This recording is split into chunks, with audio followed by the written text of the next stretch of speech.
Sentido y sensibilidad, de Jane Austen.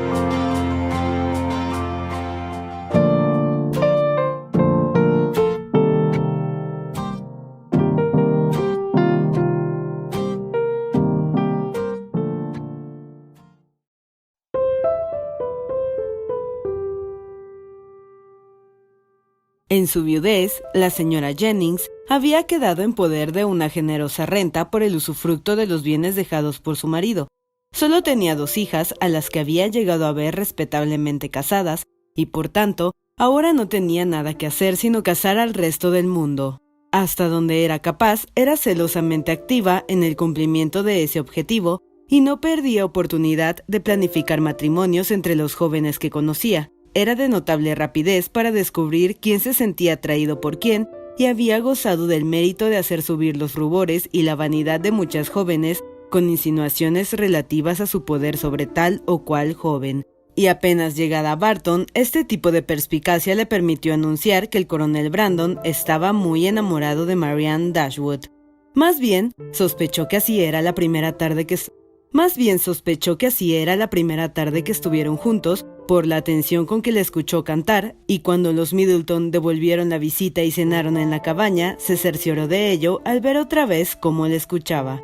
Tenía que ser así, estaba totalmente convencida de ello. Sería una excelente unión, porque él era rico y ella era hermosa. Desde el momento mismo en que había conocido al coronel Brandon, debido a sus lazos con Sir John, la señora Jennings había ansiado verlo bien casado y además nunca flaqueaba en el afán de conseguirle un buen marido a cada muchacha bonita. La ventaja inmediata que obtuvo de ello no fue de ninguna manera insignificante, porque la proveyó de interminables bromas a costa de ambos. En Barton Park se reía del coronel y en la cabaña de Marianne. Al primero probablemente esas chanzas le eran totalmente indiferentes, ya que solo lo afectaban a él. Pero para la segunda, al comienzo fueron incomprensibles, y cuando entendió su objeto, no sabía si reírse de lo absurdas que eran o censurar su impertinencia, ya que las consideraba un comentario insensible a los avanzados años del coronel y a su triste condición de solterón.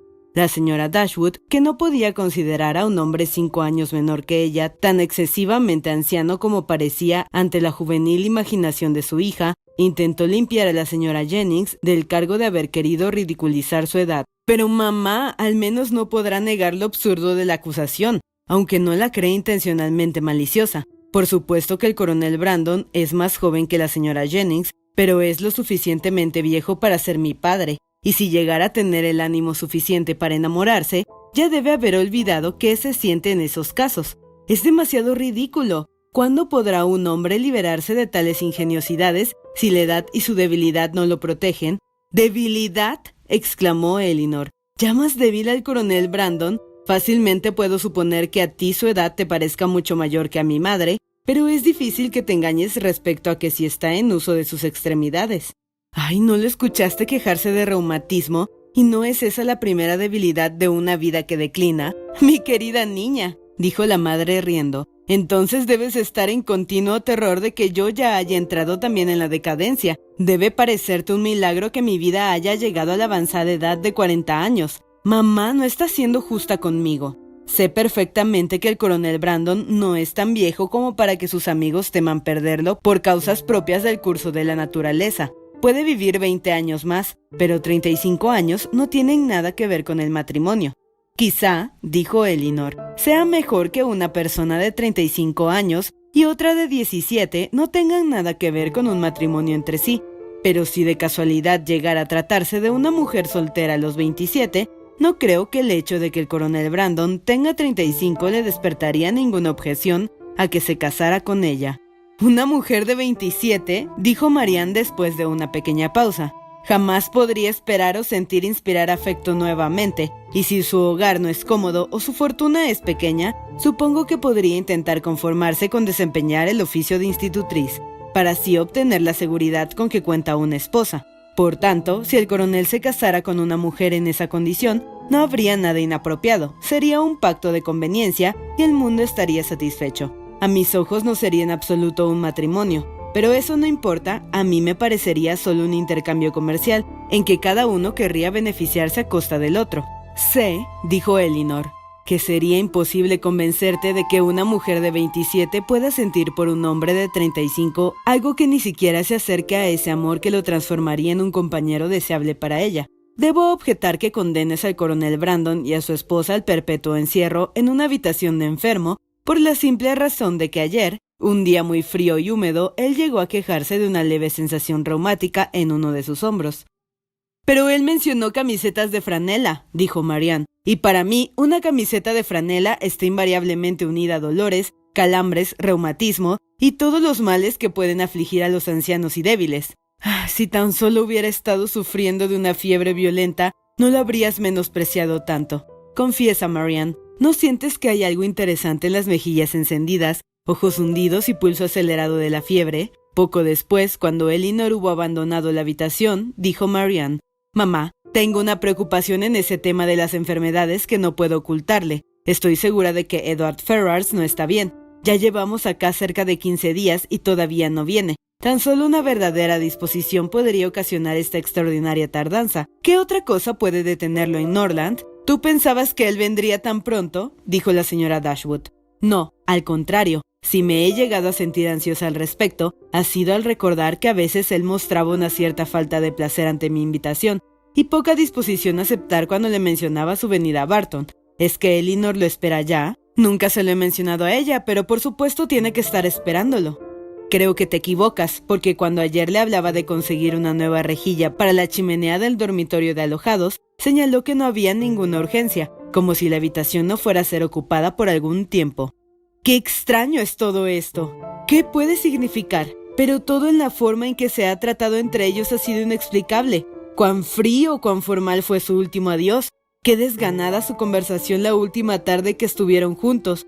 Al despedirse, Edward no hizo ninguna diferencia entre Elinor y yo. Para ambas tuvo los buenos deseos de un hermano afectuoso. 2 veces los dejé solos a propósito la última mañana, y cada vez él, de la manera más inexplicable, me siguió fuera de la habitación. Y Elinor, al dejar Norland y a Edward, no lloró como yo lo hice. Incluso ahora su autocontrol es invariable. Cuando está abatido o melancólica, cuando intenta evitar la compañía de otros, o parece inquieta e insatisfecha con ella misma».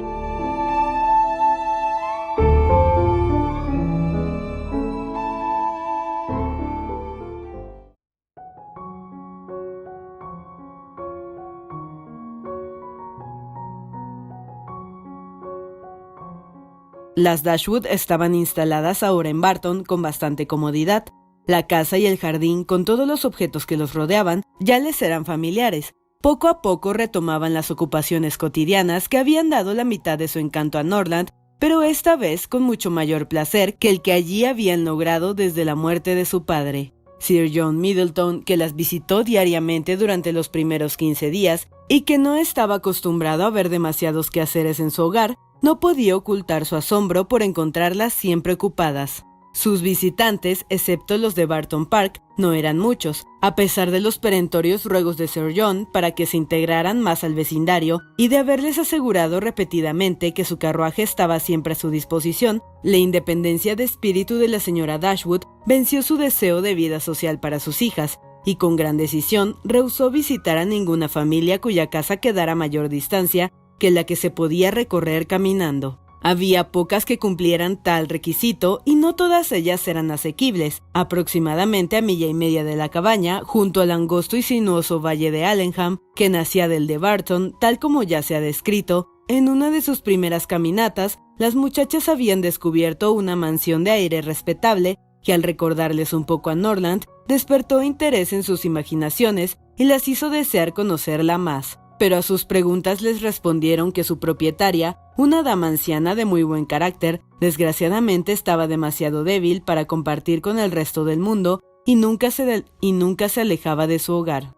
Los alrededores abundaban en hermosos paseos. Los altos lomajes que las invitaban desde casi todas las ventanas de la cabaña a buscar en sus cumbres el exquisito placer del aire eran una feliz alternativa cuando el polvo de los valles de abajo ocultaba sus superiores encantos. Y hacia una de las colinas dirigieron sus pasos Marianne y Margaret, una memorable mañana, atraídas por el poco sol que asomaba en un cielo chubascoso, e incapaces de soportar más el encierro en que las había obligado la continua lluvia de los 2 días anteriores. El clima no era tan tentador como para arrancar a las otras dos de sus lápices y libros, a pesar de la declaración de Marianne de que el buen tiempo se mantendría y que hasta la última de las nubes amenazadoras se alejaría de los cerros, y juntas partieron las dos muchachas. Alegremente ascendieron las lomas, regocijándose en su propia clarividencia cada vez que vislumbraban un trozo de cielo azul, y cuando recibieron en sus rostros las vivificantes ráfagas de un penetrante viento del suroeste,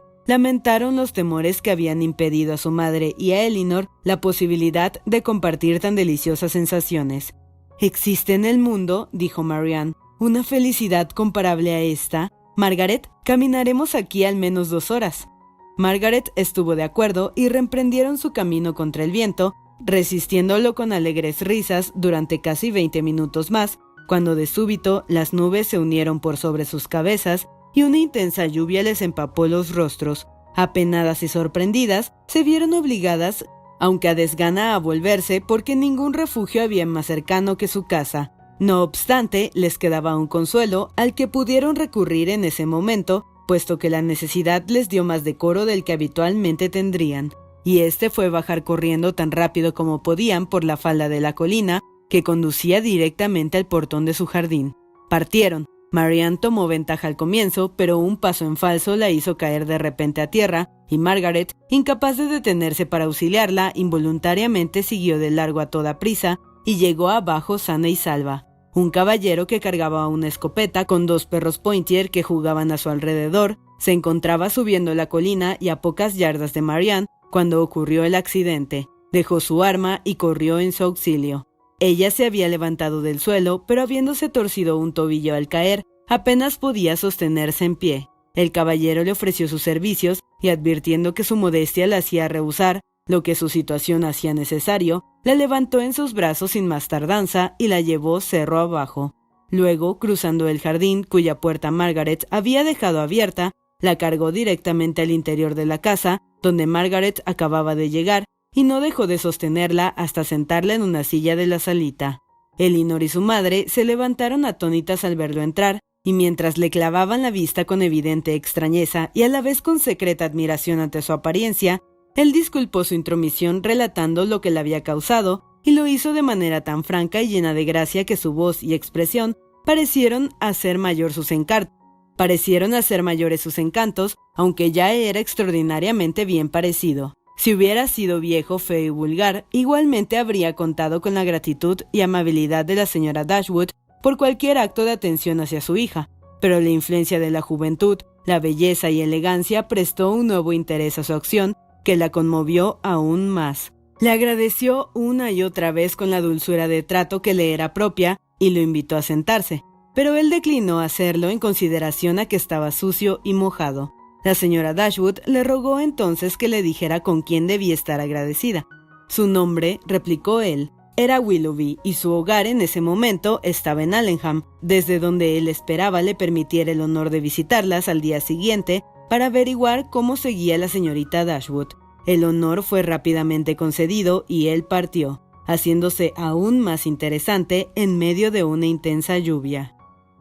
Su belleza varonil y más que común gracia se hicieron instantáneamente tema de generalizada admiración, y las risas a costa de Marianne, que despertó su galantería, recibiendo particular estímulo de sus atractivos externos.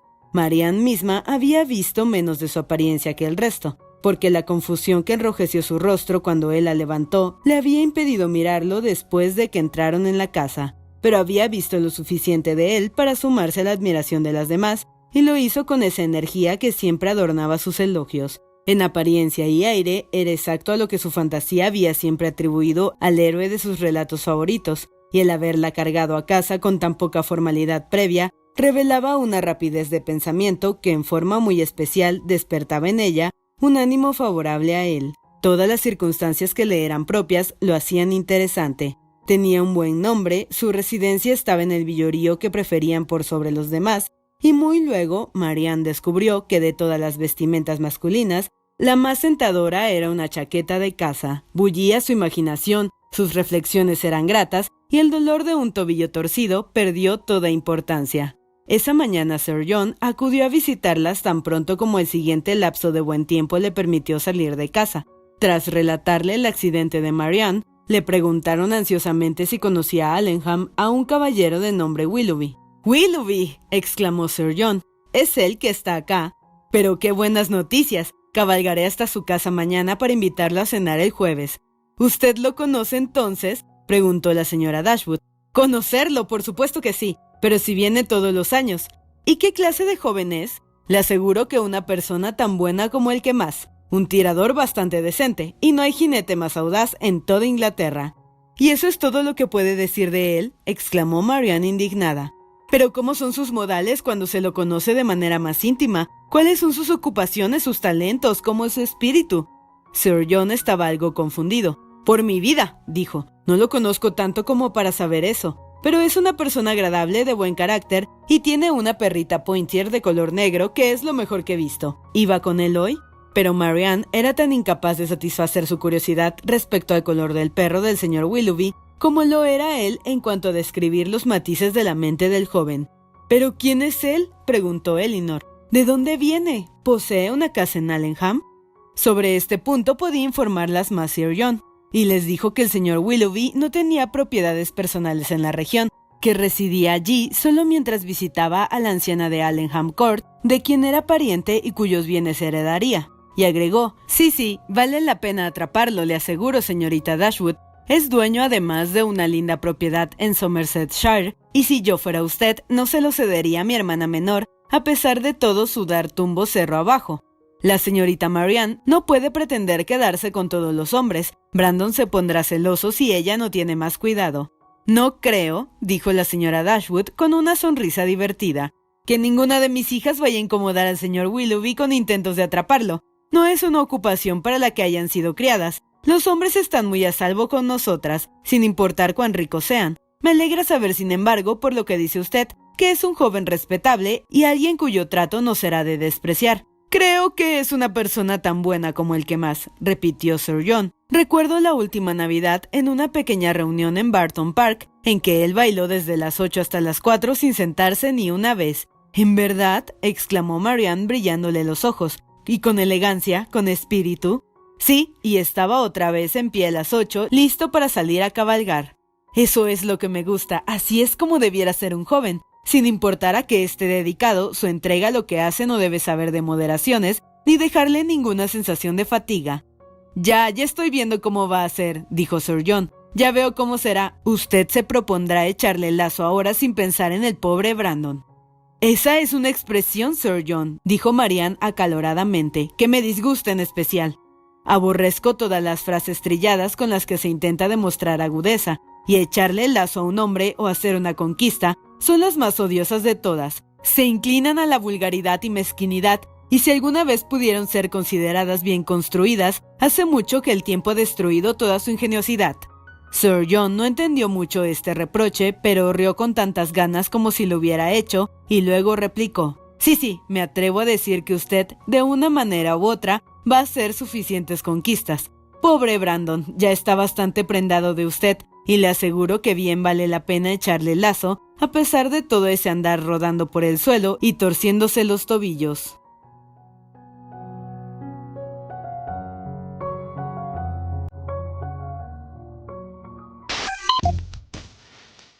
No te pierdas la continuación de esta historia.